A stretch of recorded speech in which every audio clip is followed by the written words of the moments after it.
Hello, Governor. This is Rikasi NupeFromDaVille, and I am thankful. Welcome everyone who is joining us today. I know as you look at the screen, you be like, what the hell is going on? Listen, don't pay any attention to my hair. My hair was braided up, and I had to take it down so I could cut my hair, and I ran out of time. The work goes on, and I had to get to it. We had some live streams and stuff we had to do, so I pulled my hair up so I can finish cutting it and do what I need to do, pull it back down when we get. Don't worry about it. At any rate, thank you for showing up. Today is a special topic. So at the beginning of this week, Centel went to go see the premiere of the Thunderbolts. He went, about a week ago or whatever. And we had a brief conversation because, I hate spoilers. But we had a brief conversation about mental health, which is dealt with and looked at very heavily in this particular movie. And I think it's a really good look.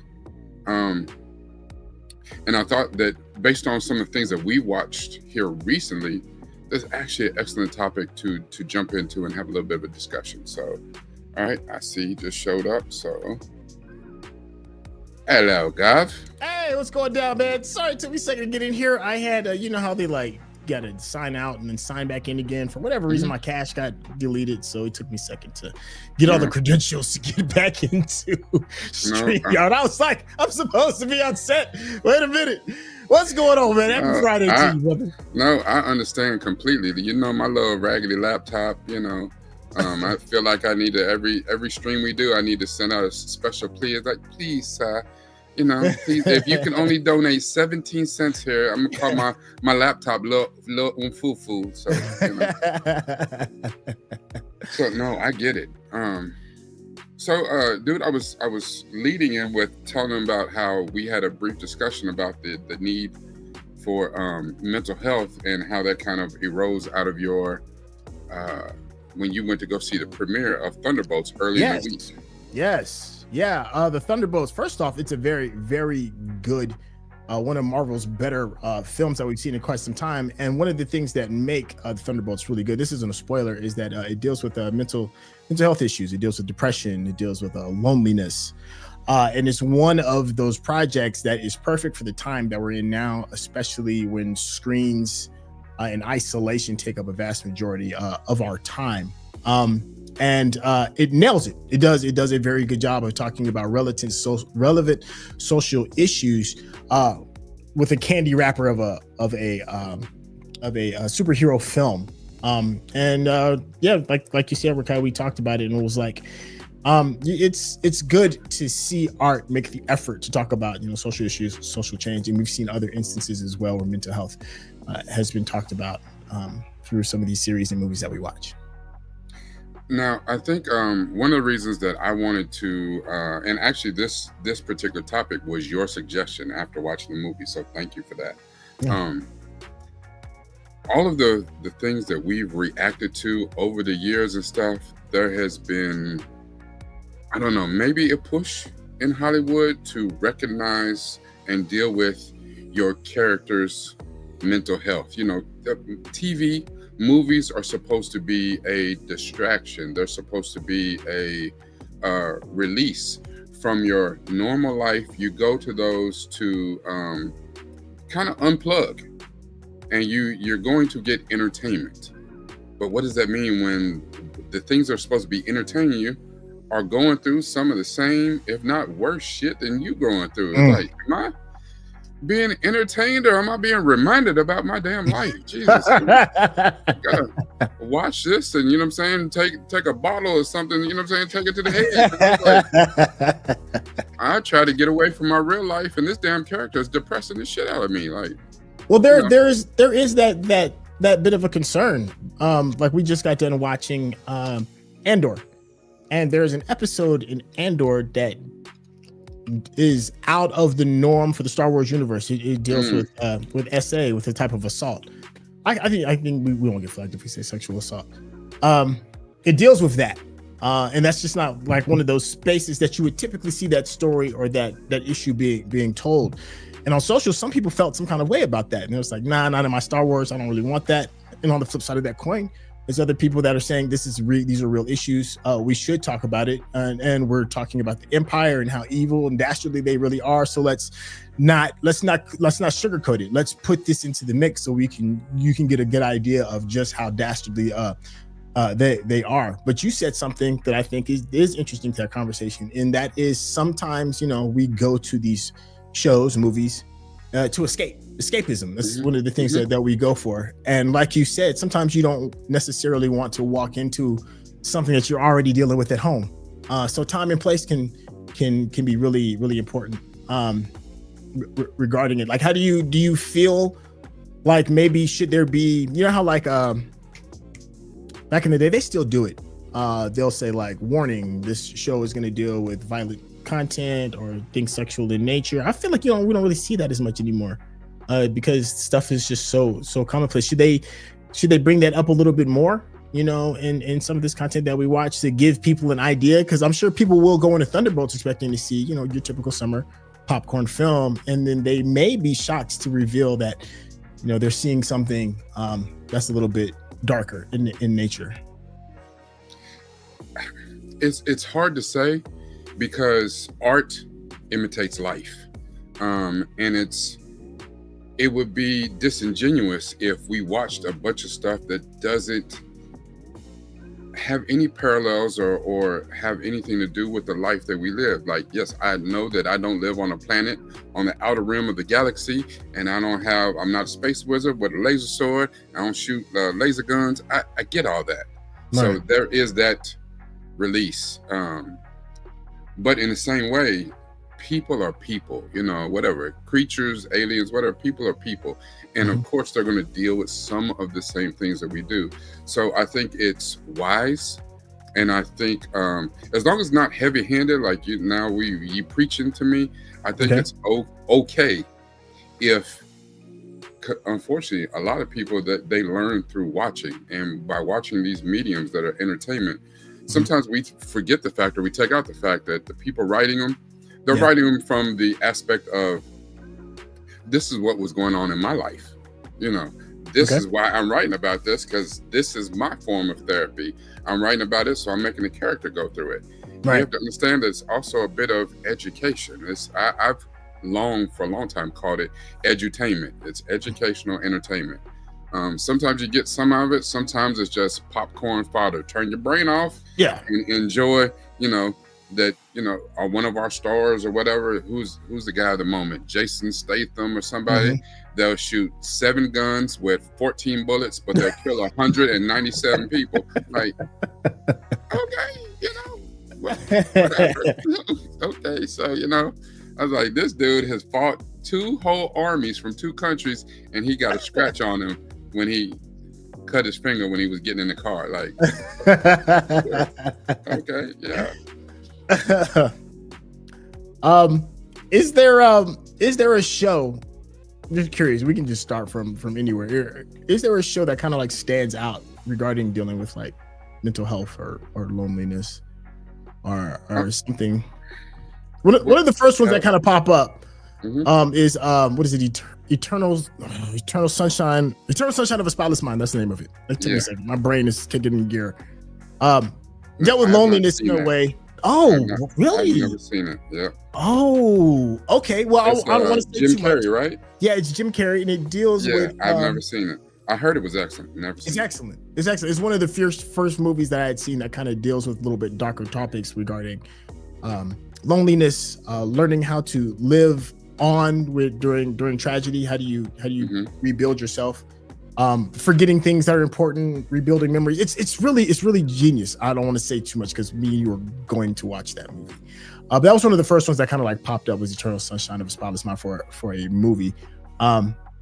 Anything content wise that kind of sticks out? We can even jump in them adolescent streets if you want, because I know that's a little bit more recent. Oh, listen, we'll go hard on that, and I'm enjoying a little bit resurgence in my account right now, talking about adolescence and of course talking about Sinners. But Sinners is good too. But let me. I've never seen. What did you say? Eternal Sunshine of a Spotless Mind. Yeah. I've never seen it. Okay. And then, so just right here in the chat, so the people in the chat said Euphoria. Yes. I've never seen Euphoria. Oh, it's so good. I don't watch it. Yeah. And then someone also threw in Handmaid's Tale, which I don't watch. I know that's I don't want to say post-apocalyptic, but it's a different future or what have you. So never seen it though. But let's when you said Eternal Sunshine of the Spotless Mind, Eternal Sunshine of the Spotless Mind, 2 mental health movies that popped into my head immediately when you said that. Okay. One was Perks of Being a Wallflower. I haven't seen that one. Okay. That one's good, and it deals with more with teenagers and a very troubled. I want to say, is it Logan Lerman, who played the original movie version of Percy Jackson? Okay, so say the name of the project again so I can write it down. Perks of Being a Wallflower. Perks of Being a Wallflower. Okay. Yeah, that was pretty good. Just dealing with a young man with some troubles and stuff. It's one of those movies. I don't know why. Maybe it's where I was at in my life at the time. Which that we'll talk about that in a little bit, how that comes into play. Was one of those ones is like I was watching, I was like, damn it, are my eyes sweating? What in the shit? What is going on? But dealing with, and maybe this is different because it's almost like from the onset, you knew that you were dealing with depression and grief and loss and stuff. Movie that I've touted many times where we've been talking about, especially when we get on this topic, is What Dreams May Come, one of the Robin Williams. That one. Oh, that one. Yes. Just thinking about it almost made my eyes get this pollen in made here. My eyes sweat. But if I'm thinking about the things that we watch, because that's, I guess that's the beauty of doing a reaction channel, and even when we're doing on Binge Worthy, we tend to pick the programs that we like. You know what I'm saying? If we're gonna talk about it and see whether you should watch it too, or we're gonna do a reaction to it, we not just be like, oh, this came on TV this week, let's do that. No, we pick the stuff that we think we're gonna like, or the stuff that we like. Let's go to the one that's giving us the most love. Okay. And that's Doctor Who. Okay. Yeah. You can point out almost so many episodes in the run of Doctor Who on dealing with, mental health, depression, loss, grief, the whole gamut of everything that a psychotherapist was like, cancel all my appointments. I'm about to get paid today, But one of the ones that stands out to me, and there's a bunch of them, one of the ones that stands out is season 5, maybe season 6. Okay. Where 11, Matt Smith and Amy go and see Vincent Van Gogh. Yes. Oh gosh, you better get me. They was already falling out my eyes during the show. You better get me again. That one. Yeah.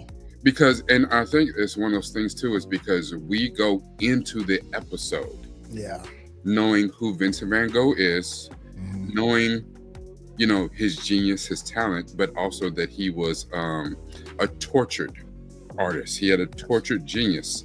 And it's one of those things, do you even want to, I heard this in another movie I love, The 5 Heartbeats, where someone was telling Duck Matthews, played by Robert Townsend, it's like, you are a wonderful writer, but you're going to be a world-class, one of the best writers ever, once you suffer more. Once you go through more, once you write, it'll be magnificent. And why does the torture, why does the tragedy have to happen for you to understand all of these levels of life? And that was kind of the thing with Vincent. It was called Vincent and the Doctor.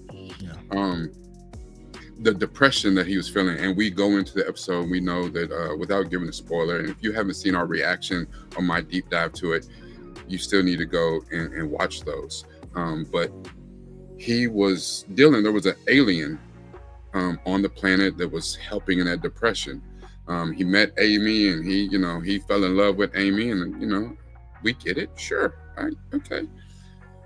But still, after they showed him the brilliance and the people, how the love for him, and it seems to end on hope, they find out later that you still can't subvert, you know, fate, and he still ends up unaliving himself. I don't even like saying that. That's so weird. You know, he still ends up committing suicide. He still ends up killing himself. And it's very tragic. But it's one of those things that when you start to go back and look and peel back the layers of your own life and like knowing that people, you know, because in his time, when they went to his time, everyone hated him. They thought he was doing finger paints. Like, no, there was zero appreciation for his art, zero appreciation for his talent. He was broke. He was penniless. He was a drunk, you know, and no one had any love for him. So see that they've devoted museums to him and whole wings, and people, you know, if you found one of his paintings now in a garage or old barn or something, you know, you just became a millionaire. You know, it's like that. So that is one of the ones that really sticks out to me. That's a very good one. It takes some bravery to kind of to go that route, especially Doctor Who has a very. I think Doctor Who gets more leeway than probably any other show. It can be forgiven for doing anything. It can be forgiven for doing horror, for doing action, for doing comedies. We've seen slapstick. We've seen it deal with love and loss and dealing with that episode as well. Regarding Vincent van Gogh was awesome. It's almost like you almost expect Who to be able to be bold enough. It should be tip of the spear. It's one of those kind of projects. And with that comes the expectation of it being good. You know, you can't just talk about it. It's got to be good. And it was a 10 out of 10 episode. To let you know that not everything is going to end with rainbows and sunshine. You know, some things just are what they are, and there can still be lessons through the trauma. You can still have lessons with that loss, and them going to the museum and then showing him that his life still meant something and all that. That was that he mattered. Yes. And not even only that, and not only showing that his art and stuff still meant something, but remember when they introduced him to the curator of the magazine, of the museum, who was like the #1 Vincent van Gogh fan and could tell you everything about him. To know that you matter that much to people, that people have studied you and they know you. I mean, yes, sometimes it can be creepy, you know what I'm saying, or whatever, but you know, in the fact that he had passed or he was going to pass on, the fact to know that people appreciated you that much, because sometimes we live a tortured life and we spend far too much time around people who tolerate us instead of those who appreciate us. So there was one more. I know we'll jump back into these Who streets again, but there was one movie that I did want to mention, and it was Surprise. It was a Zack Snyder film that came out, and Zach was in his bag. He couldn't miss at this time. He's coming up fresh off the heels of like 300 and just doing the damn thing. Action superstar. And he made this little project called Sucker Punch. Flopped at the movies. Absolutely. Yeah. And a lot of people feel, not a lot. There are some people that feel that Zack Snyder isn't one of the world's best writers. They say he has like a 13-year-old's fever dream regarding some of the stuff that he makes.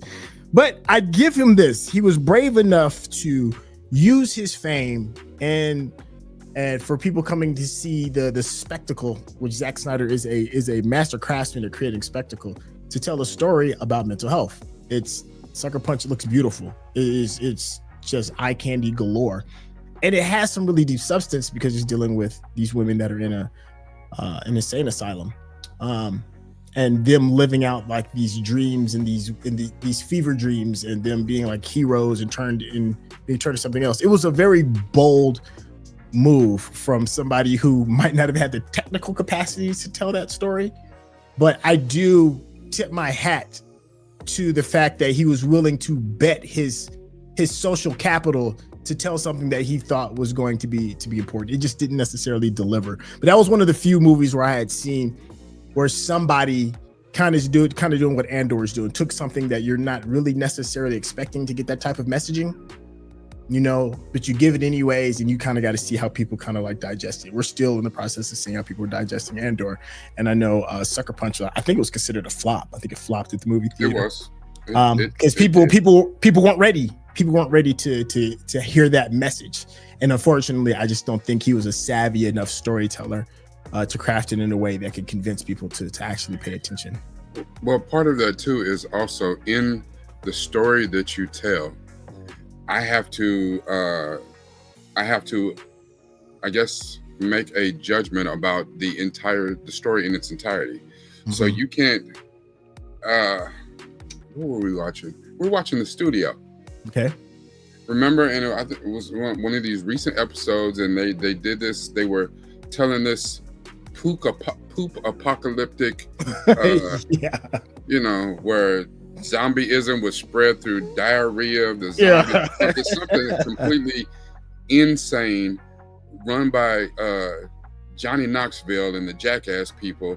But then he said he tried to clean it up and be like, no, this movie, we don't want to forget the message. This movie is about the misinformation spread by the medical, the big pharma, industrial. Like, it's like you're doing too much, man. This movie is about zombies farting and diarrhea on each other. Spreading this.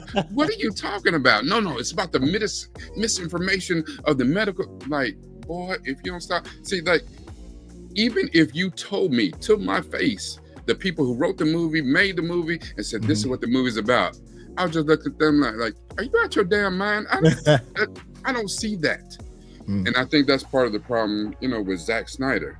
You can't tell me that this movie is about, depression and loss and grief and mental health and stuff.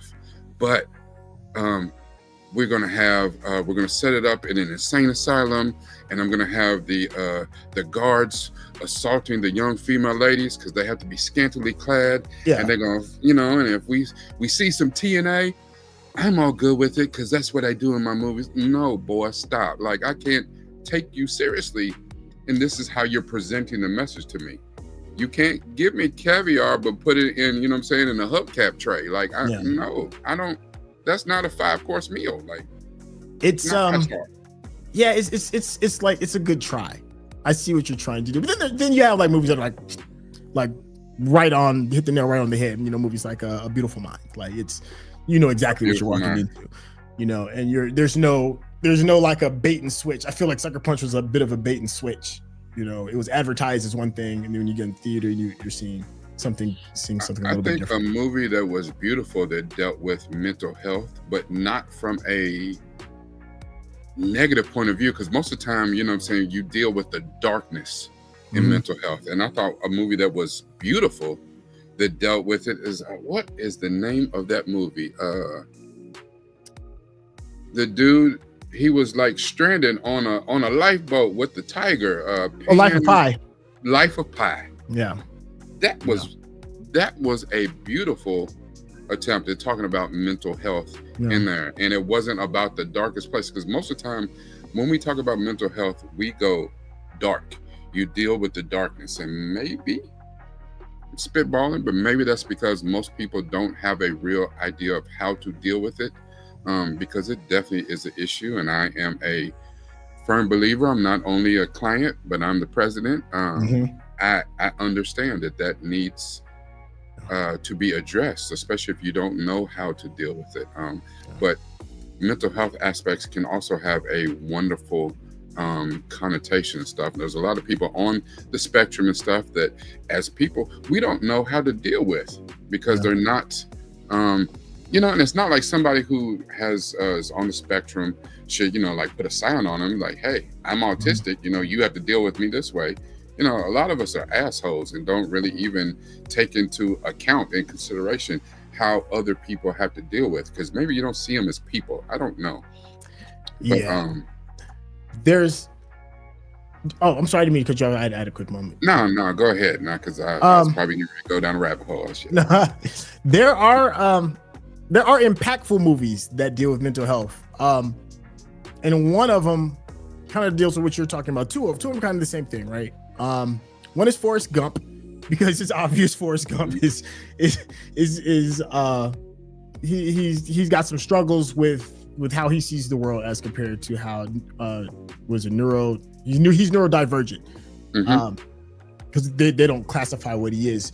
But it was told in such an endearing way through the storytelling that I think it really put a new way of looking at neurodivergency, right? You know, Forrest Gump was endearing. He was able to overcome. He was strong. He was smart. He was wise in his own ways. He was smart, but smart in a different type of way. And I think it kind of like changed like the public lexicon of how we even digest that kind of stuff. Another one that really changed how I felt was Good Will Hunting.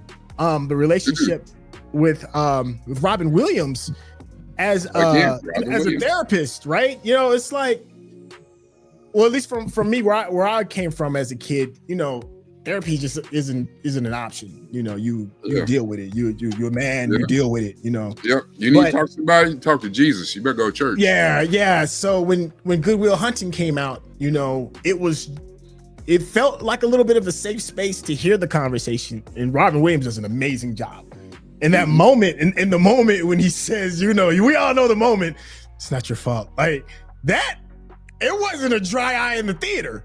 From dudes, dudes was like, yo, it was a real let go kind of moment. And I really appreciate it. But then there was another movie that I thought that was brilliant that dealt with somebody that more than likely was on the spectrum. As Good as It Gets with Jack Nicholson. I don't know if you've seen that. Oh, I haven't seen that in a long time. Yeah. Brilliant. Super asshole dude. And he's trying to find love, and he's obviously neurodivergent.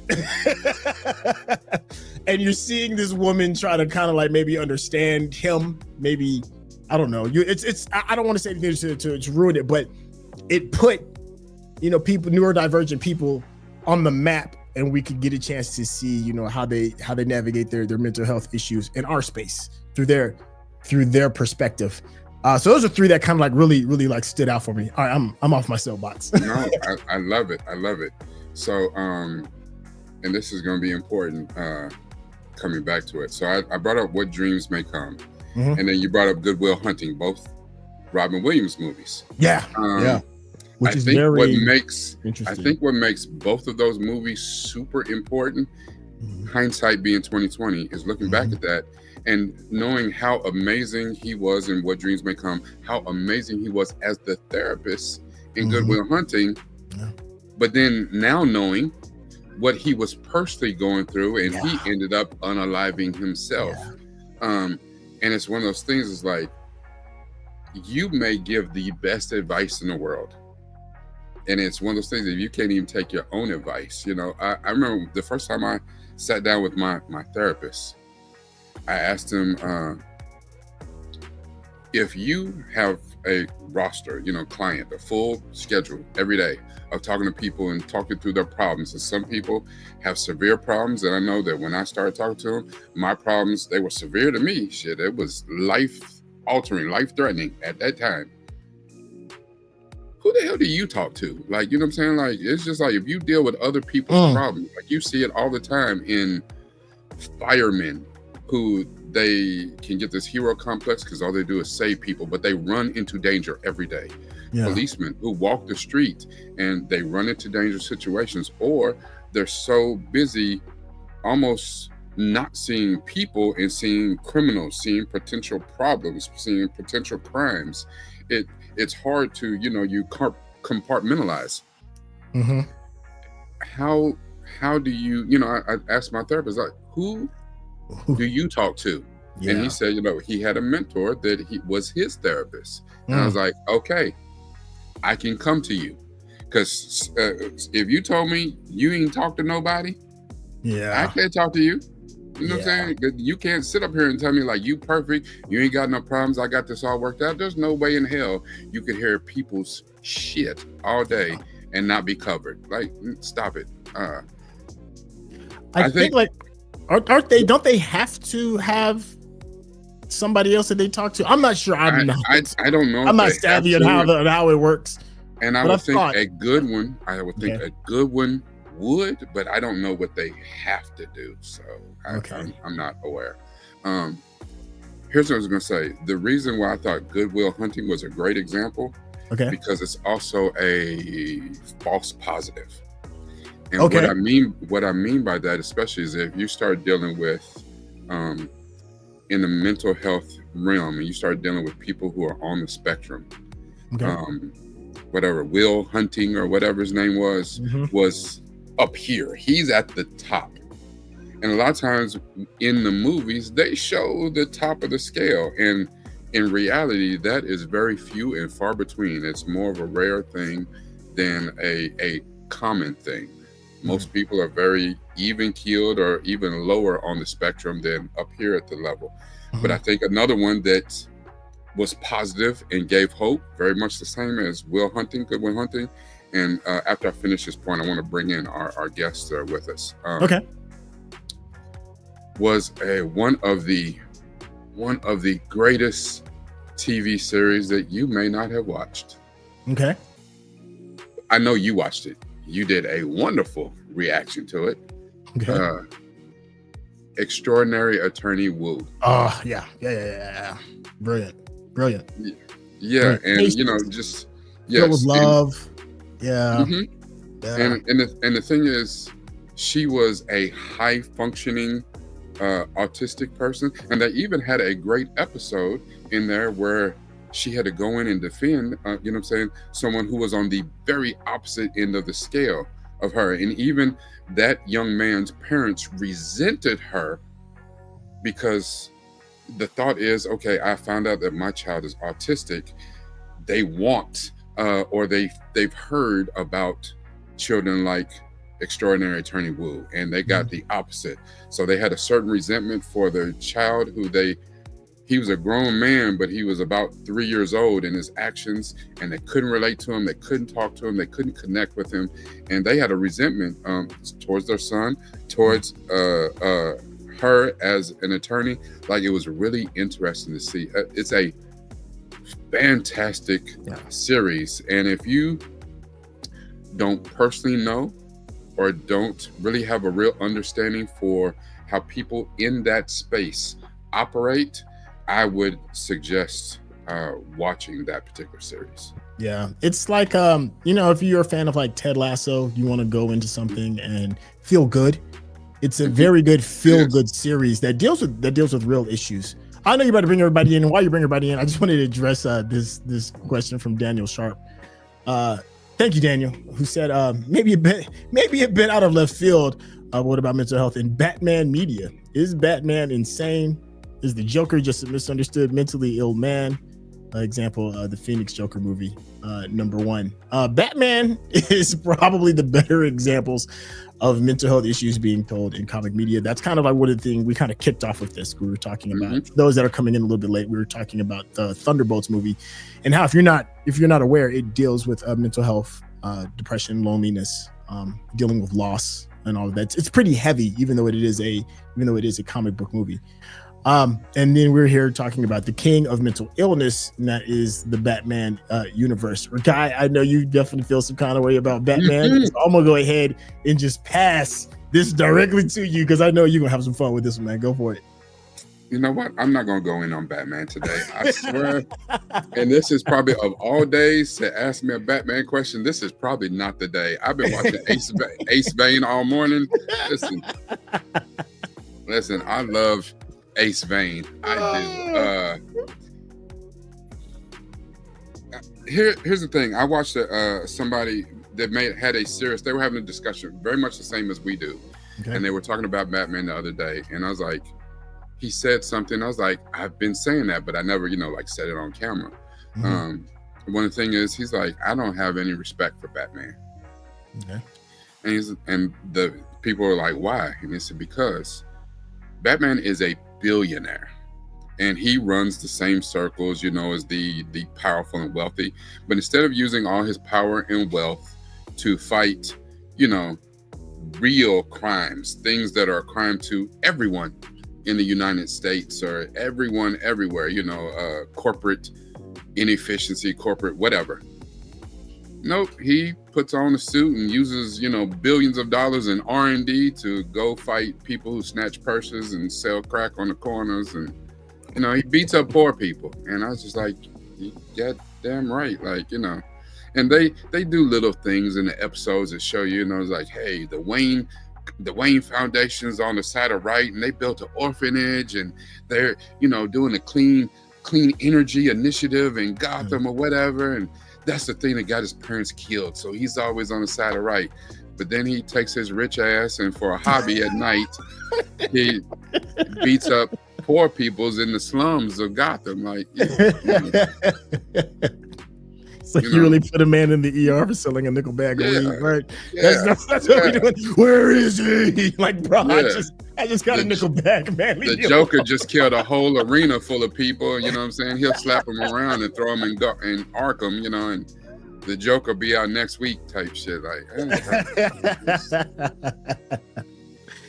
Oh, yo, thank you, Daniel Sharp.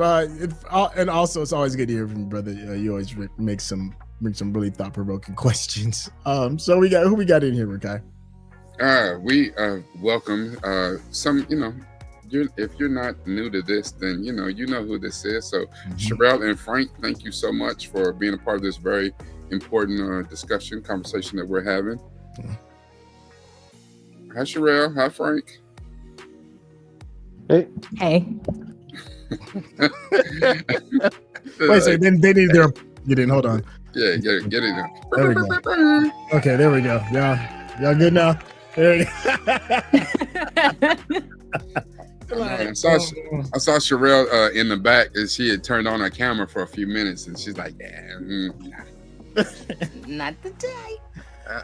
I feel you. So, do y'all have any examples of because really in a few minutes I want to get back to the overall question was being asked, but of media health, mental health in the media, whether it's TV show or a movie, where it's shown very prominently within the IP. I'll start with a few examples that I came up with. Okay. Since there was 2 Robin Williams movies covered, I'm going to mention World's Greatest Dad. I've seen that one. I haven't seen that one either. I know which one you're talking about, but I haven't seen it. It is really good. It deals with Robin Williams. His son kind of ends his life, and the movie tackles the aftermath. Ooh, that's super heavy. Yeah. Okay. Mm. That is just crazy how Robin Williams is just like he really embraced that lane. That made me think of another Robin Williams movie that I saw, and I can't bring myself to watch it again, but it's absolutely amazing. Back in the time when I didn't really know about mental health and couldn't really process what I was seeing, he did a movie that was almost autobiographical called The World According to Garp. Listen. Oh, I forgot about that movie. That almost made me tear up right there just thinking about that movie, because it is a magnificent film, but it's hard to process. And at the time I was watching it, I was like, I don't know if I should be watching this shit. Like, you know what I'm saying? Like, you got to watch it with your therapist or some shit. I don't know. One of the ones on my list you should watch with your therapist, because it's 13 Reasons Why, the TV show. I have not seen it, and everybody keeps telling me about it. Yeah. I watched that as a person that went through those dark times and felt those feelings, and by the time that show ended, I was not good for like 2 weeks. Wow. Now this is one of those shows too, as well, where they altered the original content, right? Because the original ending, you actually see her do the act. Okay. And then because of, I guess, outcry, they were like, y'all are going a little too far. Y'all pushing the envelope a little too much. It probably like traumatized too many people that were feeling those feelings. Well, the thing is, I heard about that show. I was still teaching at the time, and I taught middle school and coached high school. And I remember my students were the one who told me about the show. And I started to watch like the first episode, and I turned it off. I was like, not today, Satan. I can't. Not no. Because it dealt with like teenagers and stuff like that, and I was just like, and all my students, all of them were watching it, and I was just like, and they said, it spoke to them, but it was also one of those things that was like, yeah, I can't. If you feel those feelings, I only recommend you watch that with somebody else that you trust. Like you can't watch that on your own if you live that. And now again, hindsight being 2020, damn it, that was a missed opportunity then, because I think my students were telling me I needed to watch that show because I feel like my students trusted me and they told me stuff they wouldn't tell their parents. But I couldn't do it at the time. My personal life was in shambles and it was going to hell in a handbasket quickly. And I was like, I can't be triggered. Came into work one day and been like, you know what? I'm on that FTK. I just started slapping shit out of kids. I was like, you know what? Yeah. I can't do anything else to add to my mental downfall. And, but I think, kind of.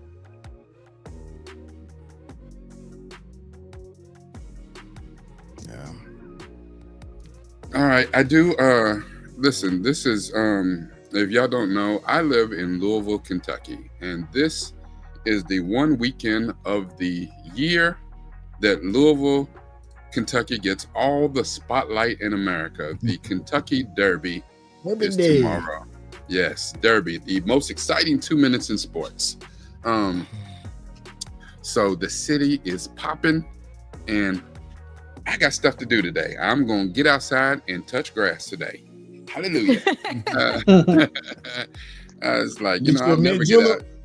Sip your mint julep on the no. That shit's nasty. I'm black. It's like, but give me some Hennessy. Let me get some of that nearest green or something. Let me get some.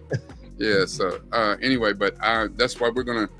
I know it's like, wait, this is short today, and listen, Centel be trying to keep me on time, and I was like, I'm doing better. I want to actually make these shorter, but I want to make them shorter, tighter, a little bit more compact, and a little bit more, succinctful for you guys. I don't want to waste your time, and we just out here talking.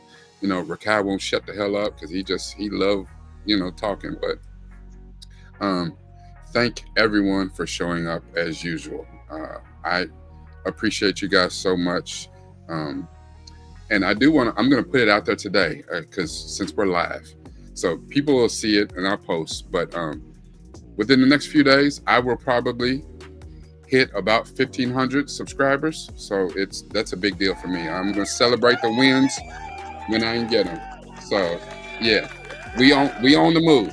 We on the move. However, even better is today, maybe tomorrow, Centel will celebrate 80,000 subscribers. Oh yeah, that's right. Yeah, that's true. Yeah, I've been looking at the numbers. I look at it every day. I'm like, yeah, we almost there. Thank you. 80,000. Listen, so I've been on the quest to hit my 2,000. You know what I'm saying? Let's take them in small increments. I get them when I can get them. But you know what I'm saying? I also said at the top of the year, we on the quest that this man will hit 100,000 this year. So we there. We getting close.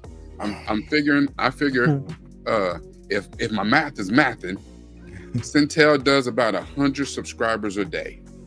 So we got 20,000 left in about 200 days, which we got that much time left in the year. So he will hit 100,000 this year.